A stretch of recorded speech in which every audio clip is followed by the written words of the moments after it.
خصوصاً نماز عزیزان جوانان، آپ تجار، طلاب، ملازمین، جو جس شعبے سے تعلق رکھتے ہو بہت مصروف ہو، مجھے معلوم ہے بہت مصروف ہو، بلکہ جن کی کوئی جاب نہیں ہے وہ سب سے زیادہ مصروف ہیں، ان کے پاس بالکل ہی کسی چیز کا وقت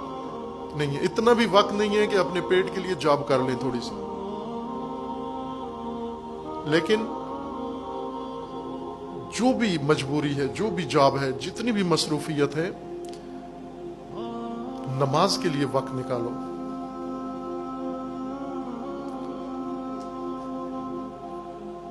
نماز وہ سادہ سی چیز نہیں ہے جو ہم سمجھ کے بیٹھے ہوئے ہیں،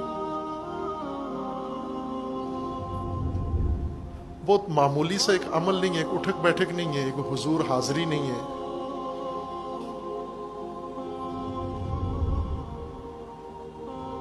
نماز اس لیے دین کی بنیاد قرار دیا گیا ہے چونکہ نماز بندے کے لیے خدا کی سب سے بڑی نعمت و لطف ہے کہ روزانہ کا رابطہ اپنے رب کے ساتھ۔ امام علیہ السلام فرماتے ہیں، امام علی علیہ السلام امام حسن علیہ السلام کو وصیت کرتے ہوئے فرماتے ہیں کہ بیٹا کوشش کر، والد فرزند کو نصیحت فرما رہے ہیں، نہج البلاغہ میں وہ جو نصیحت موجود ہے، من العبد الفان، ایک فانی باپ کی طرف سے بیٹے کے لیے وصیت نامہ ہے، بہت خوبصورت، زیبا، عالی مضمون، وہ روزمرہ زندگی کا منشور ہے وہ وصیت نامہ۔ اس میں امام علیہ السلام فرماتے ہیں اپنے فرزند ارجمند کو کہ بیٹا کوشش کر، حتی المقدور، تیرے اور تیرے رب کے درمیان میں کوئی واسطہ نہ ہو، تیرے اور تیرے پروردگار کے درمیان میں کوئی واسطہ نہ ہو۔ جس طرح اس نے تجھے جو کچھ دیا ہے بیچ میں کوئی واسطہ نہیں رکھا، وہ بغیر واسطے سے تجھ سے متصل ہے، تو بھی بغیر واسطے سے اپنے رب سے مرتبط ہو جا۔ بغیر واسطے سے، جب کوئی بیچ میں حائل نہیں ہے، کوئی واسطہ نہیں ہے، نہ کوئی فرشتہ، نہ روح القدس، نہ جبریل، نہ ملائکہ مقربین، نہ انبیاء، نہ اولیاء، نہ ائمہ، کوئی واسطہ بیچ میں نہیں ہے، جس میں عبد بغیر کسی واسطے کے ڈائریکٹ خود بارگاہ رب میں پہنچ جاتا ہے، اس عمل کا نام نماز ہے۔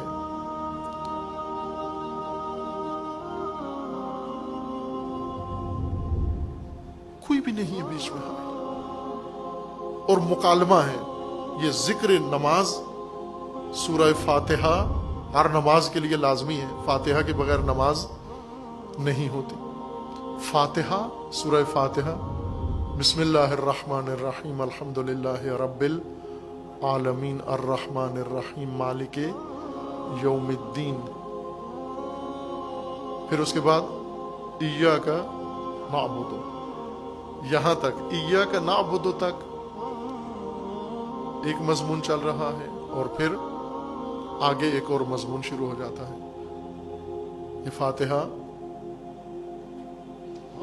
ایک حصہ ہے رب کا کلام ہے بندے کے ساتھ،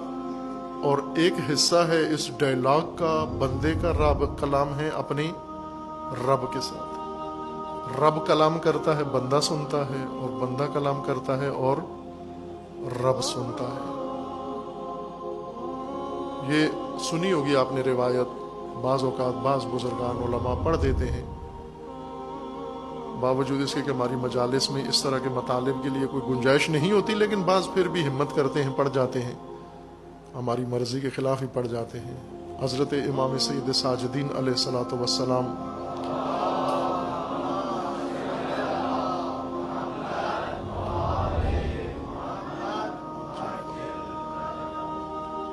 یہ روایت کہ امام علیہ السلام جب نماز قائم کرتے تھے، پڑھتے تھے نماز، اس نماز پڑھتے ہوئے اس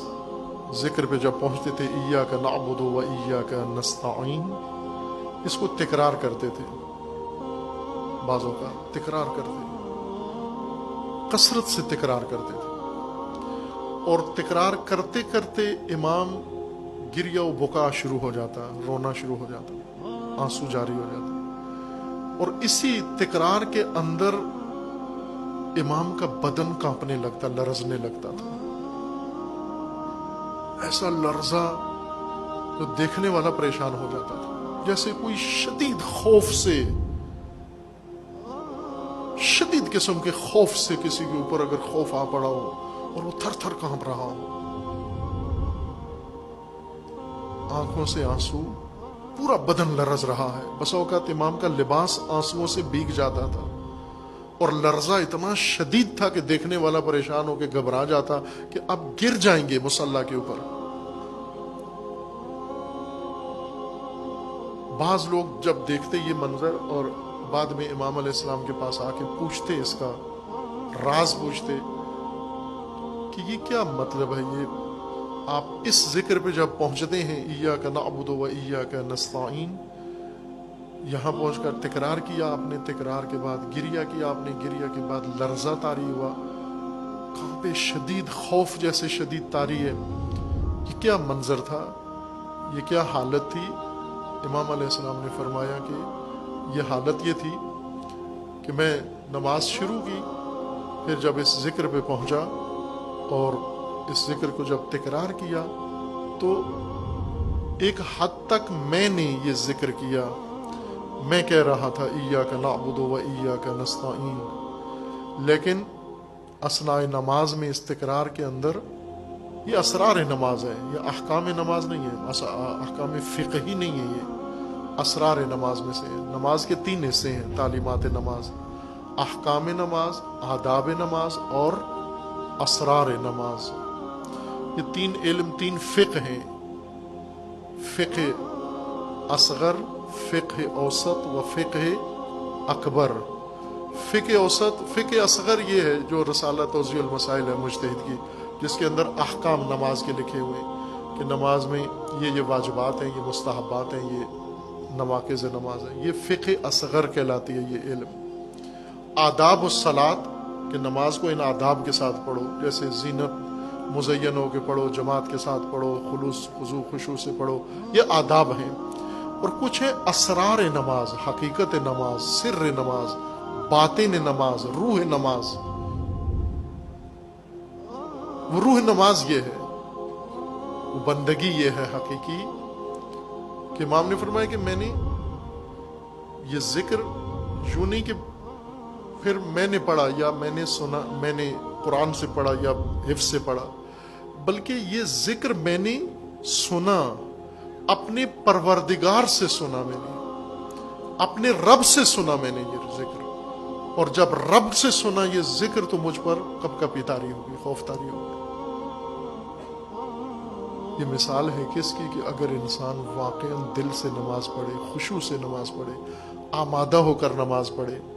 صرف بار اتارنے نہ جا رہا ہو، بوجھ اتارنے نہ جا رہا ہو، فٹیک نہ ہو، نماز پڑھ رہا ہو، نیت کے ساتھ جائے، شکستہ دل کے ساتھ جائے، آمادہ نرم دل کے ساتھ جائے، تو یہ رابطہ اس ظاہری ادب سے آگے بڑھ جاتا ہے، اور یہ ارتباط بہت گہرا اور بہت وسیع ہو جاتا ہے۔ نماز سے مدد لو، اور لیتے ہیں لوگ عزیزان، نماز سے مدد لیتے ہیں۔ امام خمینی کے حالات میں ہے کہ ہر مشکل مرحلہ جب امام پر آیا تو امام نے نماز سے مدد لی، کسی سپر طاقت سے مدد نہیں لی، نماز سے مدد لی، اللہ سے مدد لی، اور اللہ سے مدد نماز میں ملتی ہے انسان۔ یہ آپ کے لیے شاید اجنبی بات ہوگی، پہلے میں نے بعض مجالس میں ذکر کیا ہے، ابن سینا، یہ نابغہ روزگار شخص جو ہر علم کا استاد ہے، استاد الکل ہے، فلسفے کا، طب کا، ریاضیات کا، جیومیٹری کا، حساب کا، ہر ایک علم کا، اس سے بڑا فیلسوف پیدا نہیں ہوا۔ ان کا اپنا کہنا ہے، خود اپنے ہاتھ سے اپنے حالات زندگی اپنی کتاب کے مقدمے میں درج کی، اور اس میں لکھا ہے کہ میں جب مثلا کسی مشکل میں، فیلسوف ہر روز ایک مشکل میں پھنستا ہے، کئی مشکلات میں پھنستا ہے، لا ینحل مسئلے پورے نظام ہستی کے، کائنات کے. اب آپ سمجھتے ہیں آئنسٹائن کو کتنی مشکلات ہوں گی؟ آپ جتنی تو ہوں گی کم از کم جو آپ کی ہے نہ، بہت زیادہ تھی. کیوں کہ دن رات اس کا کام نظام ہستی کو سمجھنا تھا، اور جس کا کام نظام ہستی کو سمجھنا ہو، ایسا نظام جس کی ایک گتھی بھی کسی نے حل نہیں کی، بالکل کورا پڑا ہوا ہے یہ نظام، اور اس کو پہلی دفعہ کشف کرنا ہے، اس کو تو ہر قدم پہ مشکلات پیش آ رہی ہیں، ہر قدم پہ وہ رک رہا ہے. یہ معمہ ہے، یہ کیا ہے، اس کا جواب کیا ہے، نہیں معلوم. اب معلوم نہیں آئنسٹائن کیا کرتا تھا، لیکن ابن سینا نے تو خود لکھا ہے کہ مجھے جب بھی مشکل پیش آتی تھی تو میں تاشقند کی جامع مسجد میں جا کر 2 رکعت نماز پڑھتا تھا، اور نماز ختم ہونے سے پہلے خدا مجھے جواب دے دیتا تو مسئلہ حل ہو جاتا تھا. لیکن ظاہر نماز پڑھتا تھا ابن سینا، نماز پڑھتا تھا، بوجھ نہیں اتار کے پھینکتا تھا. مدد لو نماز سے، نماز صلہ ہے.